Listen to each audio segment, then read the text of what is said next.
బిడ్డ గురించి తల్లికి మాత్రమే తెలుస్తుంది. బాగా గుర్తుపెట్టుకోండి. అందరు నిలబడి ఉన్నారు పాపం. అలాగే కొంతమంది కూరుకుతున్నారు ముసలు. ఒకరిని ఇబ్బంది పెట్టే వ్యక్తిత్వం మనస్తత్వం హిందువుని కాదు కాబట్టి మిమ్మల్ని ఇబ్బంది పెట్టదలుచుకోలేదు. అందరూ బాగున్నారా? గట్టిగా చెప్పాలి, బాగున్నారా? ఒక్కసారి చేతి పైకెత్తి పిడికిలి బిగించి చెప్పాలి. నేను జై భవానీ అంటాను, మీరందరూ వీర శివాజీ అంటారు. జై భవానీ, జై భవానీ, జై భవానీ.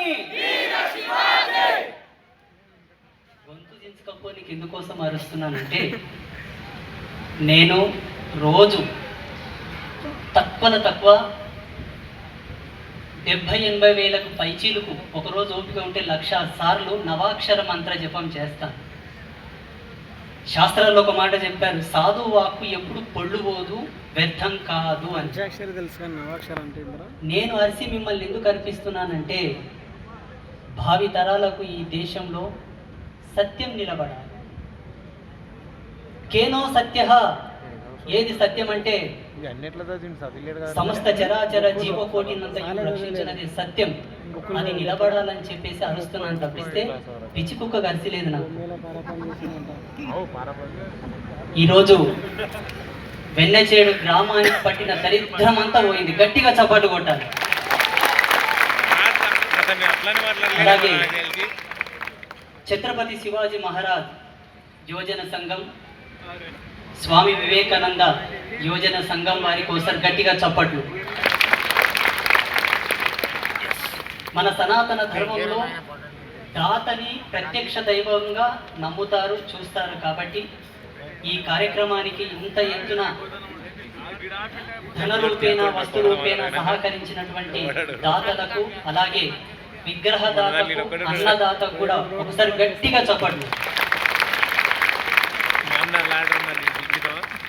ఇంతకుముందే పెద్దలు చెప్పారు, ఆయన స్వామీజీ, ఆయన సన్యాసి, ఆశీర్వాదం చేస్తాడని చెప్పారు. కాబట్టి వేదిక మీద ఉపస్థితులైనటువంటి పెద్దలకు, ప్రముఖులకు, గ్రామ పెద్దలకు, వేదిక ముందున్నటువంటి భరతమాత ముద్దు బిడ్డలకు, వీర శౌర్య ప్రతాపమైనటువంటి సనాతన వీరులకు నా మనసు పూర్తిగా అనేక ఆశీస్సులు తెలియపరుస్తూ, అలాగే నా దేశం జోలికి, నా ధర్మం జోలికి, నా బిడ్డల జోలికి, నా తల్లుల జోలికి, నా అక్క చెల్లెల జోలికి వచ్చిన వాడు సర్వనాశనమైపోవాలని చెప్పి కూడా శపథం చేస్తూ ఈనాటి ఈ కార్యక్రమానికి ప్రత్యేకమైనటువంటి షైన్ఫుల్, ద వండర్, లెజెండెడ్ చెప్పండి ఎవరు? వాస్తవం చెప్తున్నాను, నాకు వాడు వచ్చి టైగర్ రాజా సింగ్ కూడా వస్తున్నారు అంటే నేను నమ్మలేదు. ఎందుకు నమ్మలేదంటే, వాస్తవంగా చాలా బిజీ షెడ్యూల్లో వాళ్ళు పర్యటిస్తున్నారు. వారిని నేను రెగ్యులర్ ఫాలో అవుతుంటాను. నాకు యాక్చువల్ ఈరోజు మైసూరు పోయేది ఉంది. మొన్న కూడా ఒక డేట్ ఫిక్స్ చేసి నేను క్యాన్సిల్ చేశారు. నేను ఈరోజు రావడానికి ముఖ్య కారణం టైగర్ రాజా సింగ్ గారు మాత్రమే. ఎందుకోసం వచ్చానంటే చెప్తాను. సత్యం సత్యం కలిస్తే ఎలా ఉంటుందో మాకు తెలుసు, ధర్మం ధర్మం కలిస్తే ఎలా ఉంటుందో మాకు తెలుసు, ఒక శౌర్యం, ఒక వీరత్వం కలిస్తే ఎలా ఉంటుందో మాకు తెలుసు. ఆత్మదర్శన సమానం కాబట్టే ఈరోజు వచ్చాను వారిని చూడడానికి.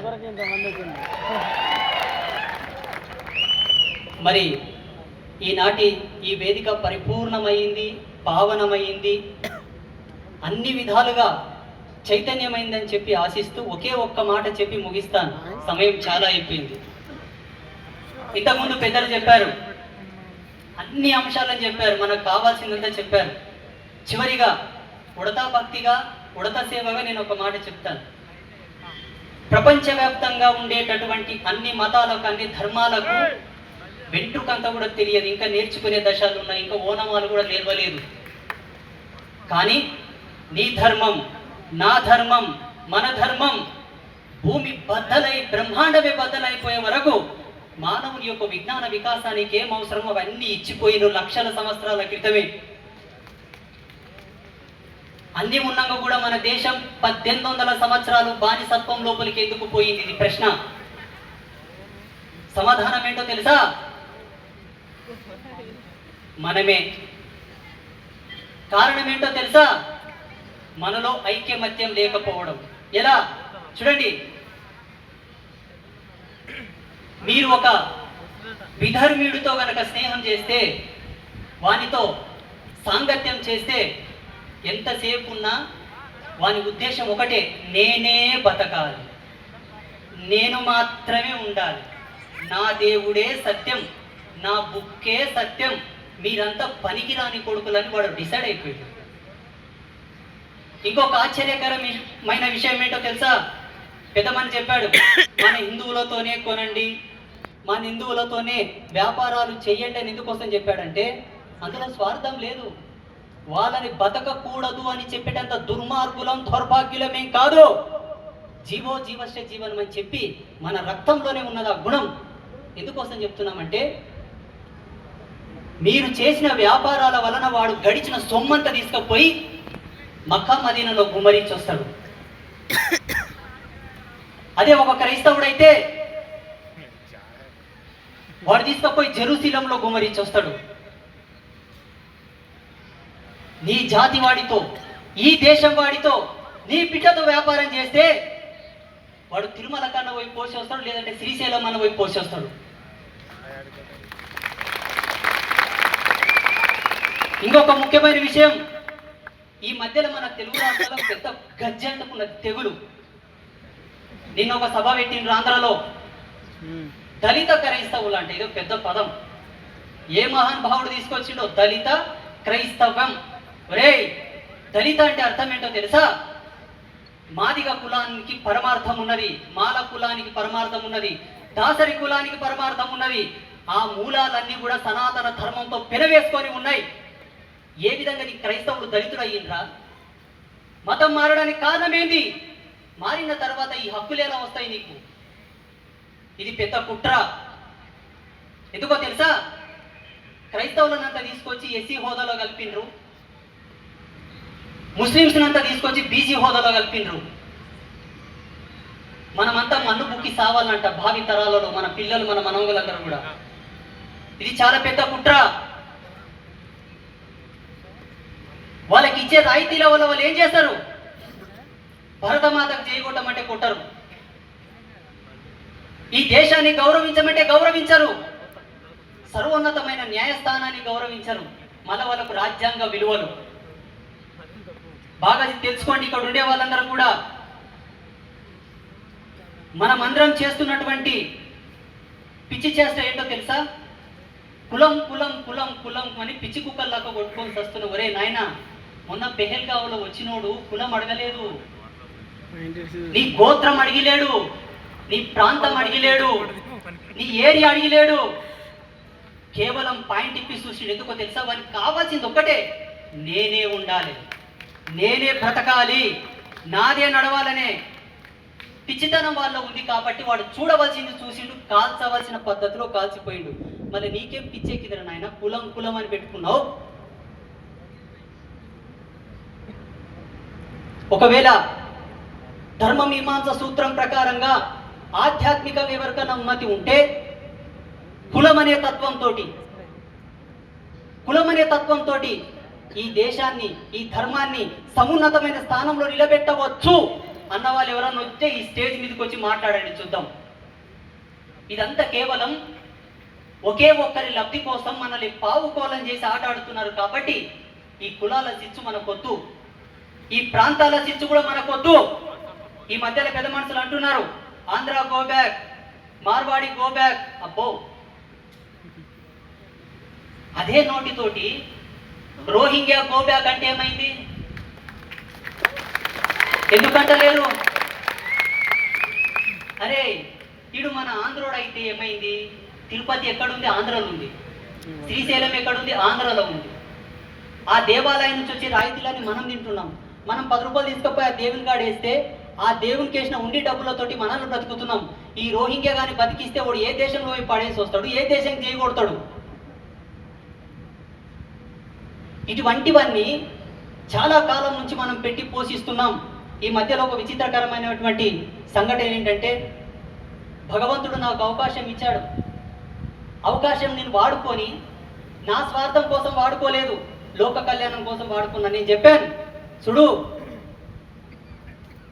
మానవ జీవితంలో ఏ బానిసత్వం ఉన్న పోతుంది, కానీ ధర్మ బానిసత్వం పోదు, దైవ బానిసత్వం పోదు. నీ వంశంని సర్వనాశనం చేస్తుంది. కాబట్టి మనది కాని దాన్ని మీరు పెంచి పోషిస్తున్నారు, వాటి జోలికి పోకండి. ఎలా?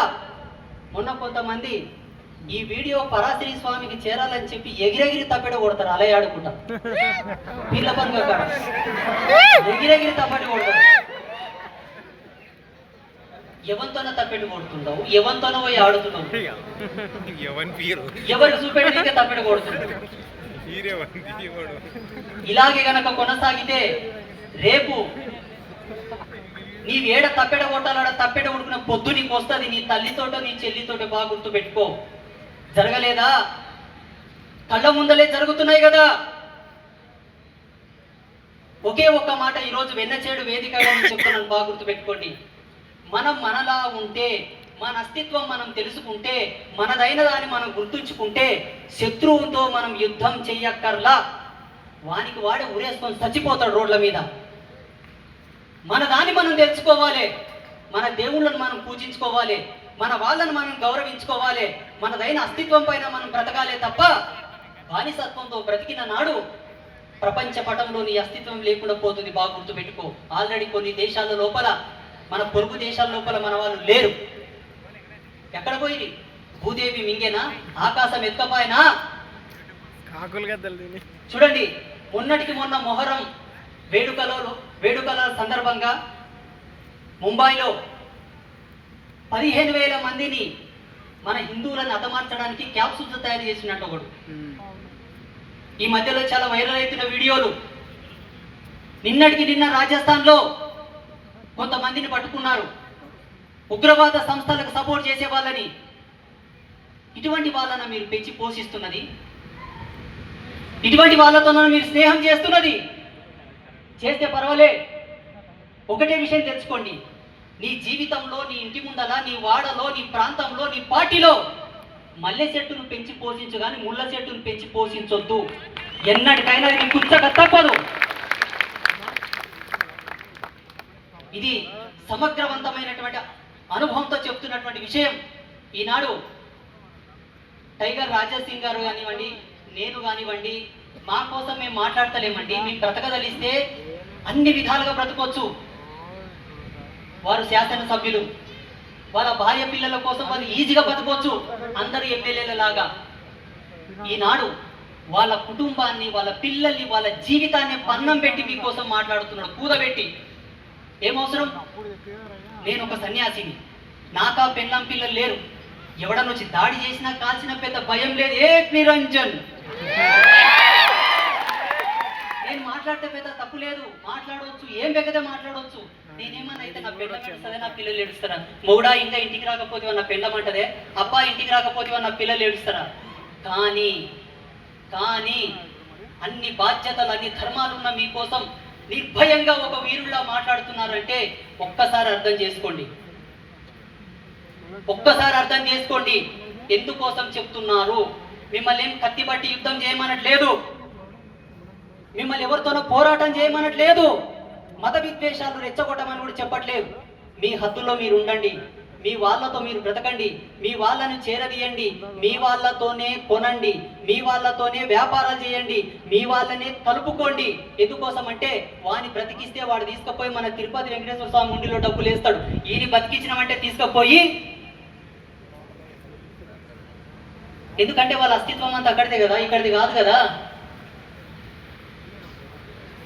ఈ విషయాన్ని మంచిగా అర్థం చేసుకున్న నాడు మరొకసారి గర్వంగా భరతమాత, ఈ దేశానికి ప్రతిష్టాత్మకమైన ధర్మంలో ఉండేటటువంటి మాలాంటి సాధువులు కూడా గర్వంగా తలెత్తుకొని మీకోసం మాట్లాడడానికి ముందుకు వస్తారు. లేకపోతే గతంలో జరిగినటువంటి పరిణామాలు మళ్ళీ కూడా జరగవచ్చు. ఈ మధ్యలో ఒకడు అంటాడు ఈ దేశం మాది, ఈ దేశం మాది, ఈ దేశం మాది అంటాడు. ఒరే నాయనా, ఈ దేశం నీది అనడానికి సూది మన మోపెటంత ప్రమాణం కూడా నీకు లేదు, వెంట్రుక ప్రమాణం అంతా కూడా నీకు లేదు. ఈ దేశంలో లక్షల సంవత్సరాల క్రితమే మానవుడు ఊహించలేనప్పుడే సతీదేవి యొక్క శరీర భాగాలు పడిన శక్తి పీఠాలున్న దేశం ఇది. ప్రమాణాలు మేము చూపిస్తాం. ప్రధాన శక్తి పీఠాలు 18, ఉపశక్తి పీఠాలు 52, ఉపశక్తి పీఠాలు 108. ప్రతి రాష్ట్రంలో ప్రతి వాడలో మా దేవతల యొక్క చరిత్రలు, మూలాలు, అస్తిత్వాలు మేము చూపిస్తాం విత్ ప్రూఫ్స్. ఈ దేశంలో జ్యోతిర్లింగాలు ఉన్నాయి, ఈ దేశంలో శక్తి పీఠాలు ఉన్నాయి. ఇంకొకడు అంటాడు మన కోసం రక్తం గార్చిండు, రక్తం గార్చిండు, రక్తం గార్చిండు అని. ఏడ రక్తం గార్చిండు ఆడపోయి మొర పెట్టుకో. ఈ దేశంలో మా యోగులు జీవ సమాధి అయింది, సజీవ సమాధి అయింది ఇక్కడ. ఈ దేశం మాది, ఈ దేశం హిందువులది. ఇక చాలా మంది అంటుంటారు, నిన్న ఒకడు అంటాడు సోషల్ మీడియాలో, ఈ దేశాన్ని హిందూ దేశంగా మార్చేటటువంటి ఏదో ఒక భూతు పదం వాడిన వాడు. ఒరే బాబు, ఇది హిందూ దేశమే నాయనా, బొడ్డు కోసి నువ్వేం పేరు పెట్టక్కర్లా. చాలా సందర్భాల్లో చెప్పాం, మీరు అనుకుంటున్నారు ఇది లౌకిక దేశం అని, మీరు భ్రమపడుతున్నారు ఈ దేశం మాదని. బాగా గుర్తు పెట్టుకోండి, సర్వోన్నతమైనటువంటి న్యాయస్థానానికి మాలాంటి సాధువులు ఆల్రెడీ లేఖ రాశారు. ఆర్కియలాజికల్ సర్వే ప్రకారంగా, ధర్మశాస్త్రాల ప్రకారంగా, పురాణాల ప్రకారంగా, అన్ని దైవీ గ్రంథాల ప్రకారంగా, అది ఖురాన్ కావచ్చు, బైబిల్ కావచ్చు, ఇంకోటి కావచ్చు, ఇంకోటి కావచ్చు, ఏదైనా పర్వాలేదు, ఈ దేశం ఎవరిది అనడానికి మీకే వదిలేస్తున్నాం, నిర్ణయం చేసి చూపెట్టండి అని చెప్పి 2014లోనే సాధు సంతులం అందరూ లేఖలు రాశాం. త్వరలో అది జరుగుతుంది, త్వరలో అది జరిగి తీరుతుంది.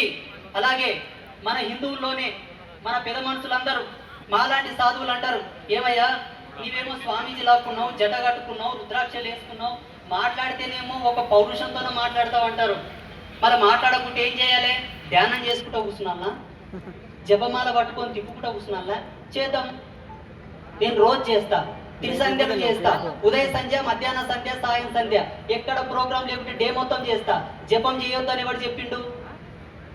ఎప్పుడు కళ్ళు మూసుకొని శాంతి పాఠాలు వాడాలంటే క్రూర మృగాలు గ్రామాల్లోకి రానప్పుడు నీవు తలుపులు తెలుసుకొని కూడా ఆరాం జపం చేసుకో. నరరూప రాక్షసులు తిరగబడుతున్నప్పుడు, నరరూప రాక్షసులు తిరుగుతున్నప్పుడు జపమాల పట్టుకొని జపం చేసుకుంటే ఏం జరుగుతుంది? ఓడొచ్చి వేసిపోతాడు. అప్పుడు ఏమని చేస్తావు? జపం ఏడ తిప్పుతావు? జపమాలలు జరగలేదా భారతదేశంలో? ఇంకొక ముఖ్యమైన విషయం చెప్తాను. శాంతి పాఠాలు నీవు వాడతావు, ఎవరి పేరు చెప్పుకొని? శివుని పేరు చెప్పుకొని, రాముని పేరు చెప్పుకొని జపం చేస్తావు, హరే రామ హరే కృష్ణ అని. ఏ రామునైతే నువ్వు కొలుస్తున్నావో ఆ రాముని చేతిలో కోదండం ఎందుకున్నది? ఆయన కూడా జపమాల పట్టొచ్చు కదా. నువ్వు శివుని పేరు మీద జపం చేస్తావు, ఆ శివుని చేతుల త్రిశూలం ఎందుకుంది? అమ్మవారి పూజ చేస్తావు, అమ్మవారి చేతిలో 18 32 చేతులు, 32 చేతుల్లో 32 రకాల ఆయుధాలు ఎందుకున్నాయి? దేవుడు తలుచుకుంటే ఇట్లంటే మాయమైపోదా? దేవుడు తలుచుకుంటే శాంతిని తీసుకురా లేడా? ఆఖరికి యావత్ అఖండ మండలాకార స్వరూపుడైనటువంటి దత్తాత్రేయుని చేతిలో కూడా ఆయుధాలు ఉన్నాయి. ఒక్కసారి అర్థం చేసుకోండి, శాంతి అవసరం, సామరస్యం అవసరం. ఎప్పుడు? వెనకటికి కుందేలు పోయి లేడీతో అన్నదంట, ఏమే కళ్ళు మూసుకొని మేతాడుతున్నావా, కళ్ళు తెలుసుకొని మేతాడుతున్నావా అని అన్నదంట.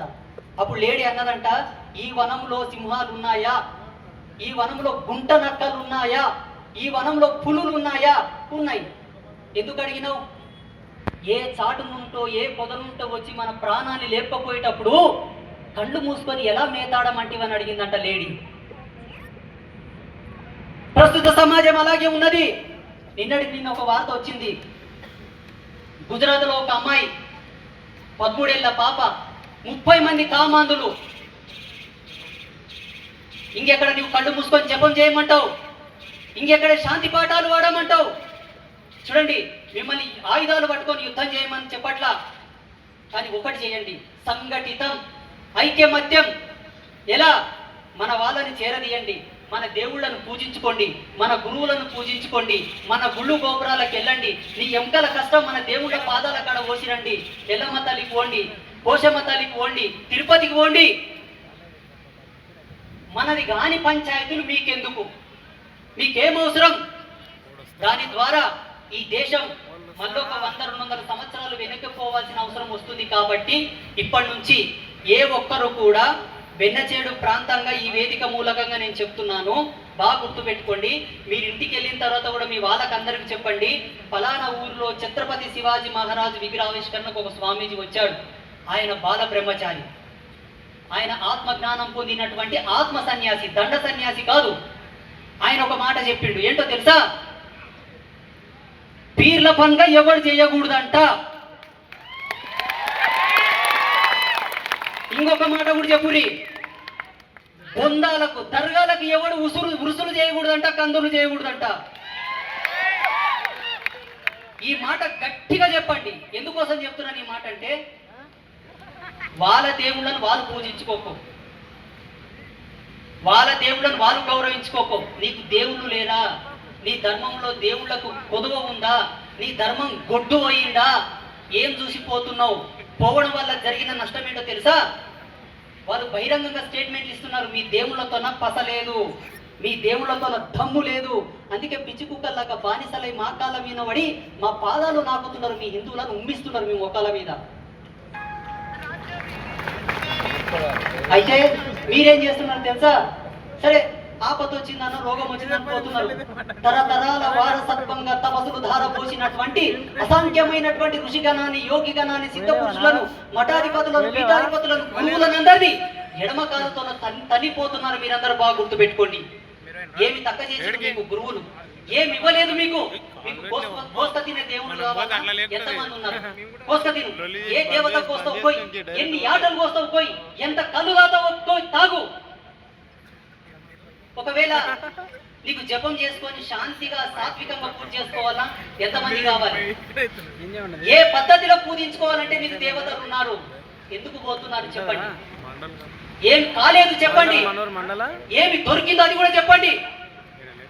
పోనీ వాళ్ళ ధర్మంలో ఎవడన్నా వచ్చి మన దేవుళ్ళ కనీసం దండమని పెడతాడా? వాళ్ళు అంటున్నారయ్యా, మీ హిందువులు ఒక వ్యంగ్యమైనటువంటి పదం వాడిన ఒక మౌల చెప్పడానికి సిగ్గైతుంది నాకు. ఒక్కసారి ఆలోచన చేయండి. నీ ధర్మం లేదన్న పొదవ ఉంటే, నీ దేవతలతో నీకేమైనా జరగకపోతే మాట్లాడండి, మేము మాట్లాడతాం దాని మీద. ఎవరు వచ్చి మాట్లాడతారో చూద్దాం.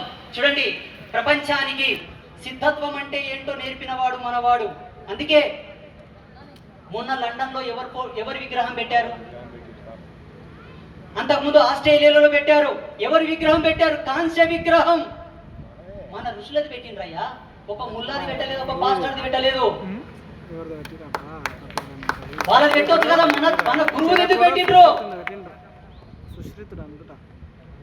ఈనాడు ప్రపంచ దేశాలలో ప్రతి ఎయిర్ ఫోర్స్ దగ్గర హనుమంతుని ఫోటో ఉంటది, హనుమంతుని విగ్రహం ఉంటది. వాళ్ళ దేవుళ్ళది పెట్టొచ్చు కదా, మన దేవుళ్ళు ఎందుకు పెట్టుకున్నారు?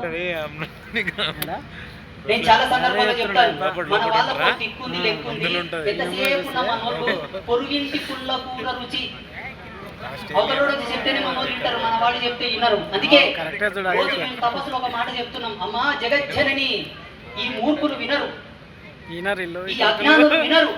అందుకే నువ్వు బయటి దేశాలను మార్చుకుంటారా అని చెప్పగా ప్రపంచ దేశాలని ఇప్పుడు మన పాదాల మీద పడుతున్నాయి, మన దేవుళ్ళను కొలుచుకుంటున్నారు, అనునిత్యం మన పూజలు చేస్తున్నారు. చిట్ట చివరి ఒక మాట చెప్తాను, బాగా గుర్తుపెట్టుకోండి. ఈ సృష్టికి అధిపతి బ్రహ్మ కాబట్టి ఈ యొక్క మొత్తం విశ్వం అంతా కలిపి బ్రహ్మాండం అన్నారు. ఎందుకంటే బ్రహ్మ చేత సృజింపబడినటువంటి సృష్టి కాబట్టి. అంతేగాని అల్లా అండం, యేసు అండం అనలేరు నాయన, బాగా గుర్తుపెట్టుకోండి. ఎటు చూసుకున్నా మనమే ఉన్నామయ్యా. ఎటు చూసుకున్నా ప్రపంచంలో సూది మనం మోపేటంత స్థానం కూడా లేకుండా మన వాళ్ళు ఆక్రమించేశారు. కానీ మన వాళ్ళు ఏం చేశారు తెలుసా? బతుకోకపో, బతకండి అని చెప్పారు. ఇప్పటికి చెప్తున్నా, దుబాయ్లో మన వాళ్ళు చాలా మంది బ్రతుకుతున్నారు, అమెరికాలో మన వాళ్ళు చాలా మంది బ్రతుకుతున్నారు, ప్రపంచ దేశాలలో అన్ని దేశాలలో మన వాళ్ళు ఉన్నారు, మన ఇండియన్స్ ఉన్నారు, మన తెలుగు వాళ్ళు కూడా ఉన్నారు. కానీ వెళ్ళి మన వాళ్ళు అక్కడ బ్రతుకుతున్నారు. కానీ మన జెండాలు వాటి రాజకీయం చేయట్లా, మత విద్వేషాలు రెచ్చగొట్టట్లా, చల్లగా బతుకుతున్నారు. మన ఇంటికి మన వాళ్ళు వస్తున్నారు. కానీ ఇక్కడ బ్రతకనిచ్చిన వాడు ఏం చేస్తున్నాడో తెలుసా? వాడు ఇప్పుడు మనకు మేకై కూర్చున్నాడు. వాడు ఏమంటాడు? ఈ దేశం నాదంటాడు. ఒరే కలలో పోలేలు తింటున్నావు, ఏ లెక్కలు ఈ దేశం నీదో చెప్పాలి. అక్కడ మా వాళ్ళు ఉన్నారు, మా వాళ్ళు అంటున్నారు ఈ దేశం మాదని. వాళ్ళకి తెలుసు మేము బతకనికి వచ్చినా మా పని మేము చేసుకున్నాను పోవాలని. నీది కూడా అదే, ఈ దేశంలో మీది కూడా అదే. ప్రపంచానికి విజ్ఞానాన్ని విద్వత్తుతో రసవత్తరంగా కలిపి బోధించినటువంటి వాడు సనాతనుడు. సనాతనుడు జోలికి వచ్చిన వాడు ప్రపంచ పటంలో కనబడడు. బాగా గుర్తుపెట్టుకోండి. ఇప్పటికైనా మారండి. మా గౌరవ రాజాసింగ్ గారు ఇప్పుడు చెప్పారు, ఏమని చెప్పారు? అరే భాయ్ కలిసిమెలిసి ఉందాం, మేము కూడా స్వాగతిస్తాం. आओ गले मिलेंगे, आओ गले लगाएंगे, पर కుజిని శాస్త్రాలు చేయకండి, పుల్లలు పెట్టే పంచాయతీ చేయకండి, బాగోదు. ఒకవేళ అటువంటి పంచాయతీలు కనుక మళ్ళా చేస్తే ఆనాడు కురుక్షేత్రంలో ద్రోణాచార్యుడు, కృపాచార్యుడు అటువంటి మహా గురువులే ఆయుధాలు బట్టి యుద్ధం చేసిండ్రంట. ఒక చదివినం. పరశురాముడు ఒక మహాయోగి, ఆయన కూడా ఆయుధం పట్టి యుద్ధం చేసిందంట. ఇప్పుడు గనక అటువంటి పిచ్చి పిచ్చి పంచాయతీలు గనక చేస్తే మీ హద్దులో మీరు ఉండండి, మీ మతాన్ని మీరు గౌరవించుకోండి, రాజ్యాంగాన్ని గౌరవించుకోండి, మీ పూజలు మీరు చేయండి. మా హిందువుల జోలికి గనక వస్తే ఆనాటి గురువులు యుద్ధం చేసింది ఏదో ఇప్పుడు మళ్ళీ కూడా చూడాల్సి వస్తుంది. బాగా గుర్తు పెట్టుకోండి. నాకు అర్థమైపోయింది, మీరు చేయరు, నాకు అర్థమైపోయింది. నేను అదే చేస్తున్నా. రోజు అమ్మవారికి చెప్తున్నామా, దినంగానకు వస్తే ఆ దినం రాదు. అటువంటి దినం వస్తే మా తపస్సులు ఎందుకు? ఆ దినం మళ్ళా రాదు. ఎందుకంటే ఇంత టెక్నాలజీ డెవలప్మెంట్ అయిన తర్వాత ప్రపంచంలో ఒకరినొకరు గౌరవించుకొని బ్రతకాల్సింది పోయి పిచ్చి కుక్కల్లాగా బాంబులు వేసుకుంటే ఈ టెక్నాలజీ ఎందుకు, ఈ చదువు ఎందుకు, ఈ పిహెచ్డీలు ఎందుకు, ఈ చదువులు ఎందుకు? అసలు మనకన్నా మూగజీవులు ఉన్నాయి. ఆ దినం రాదు, కొట్టుక సచ్చే దినం రాదు. ఒకవేళ వస్తే బాగా గుర్తు పెట్టుకోండి, స్వామీజీలు శాంతి పాఠాలు వల్ల వేస్తారనుకుంటున్నారేమో. ఇంతకుముందే చెప్పాను, వాక్కులోనే ధనుర్వేదం ప్రసరించగలదు. ఇది అందరూ బాగా గుర్తు పెట్టుకోవాలని చెప్పి కోరుకుంటూ మరొకసారి ఈ వేదికకు ఇంతసేపు సమయం ఇచ్చిన మీ అందరికీ, సమయం అంటే కాలం కదా, కాలం మాకు ఇచ్చినందుకు మీ అందరికీ ఈ కాలం అంతర్భూతం ఉండేటటువంటి శక్తి అంతా మీకు అనుకూలంగా ఉండాలని చెప్పి ఆశీర్వాదం చేస్తూ మీరందరూ పిల్ల పాపలతో చల్లగా ఉండి మీ రియల్ ఎస్టేట్ వ్యాపారాలు మంచిగా నడిచి, అలాగే మీ భూములు, మీ ఆస్తులు, చిరాస్తులు, చెరాస్తులు, మీ బంగారు, మీ బ్యాంక్ బ్యాలెన్స్ అంతా మంచిగా ఉండి 3 పువ్వులు 6 కాయలై, మీకు ఇదే కదా కావాల్సింది, 3 పువ్వులు 6 కాయలై అందరూ చల్లగా వర్ధిల్లాలని చెప్పి కోరుకుంటూ మరొకసారి గట్టిగా పిడికిలి బిగించి చెప్పాలి, భారత్ మాతా కీ జై, భారత్ మాతా కీ జై, భారత్ మాతా కీ జై, జై శ్రీరామ్, జై శ్రీరామ్, జై శ్రీరామ్, జై శ్రీరామ్, జై శ్రీరామ్, జై శ్రీరామ్. మేము పోయేటప్పుడు దయచేసి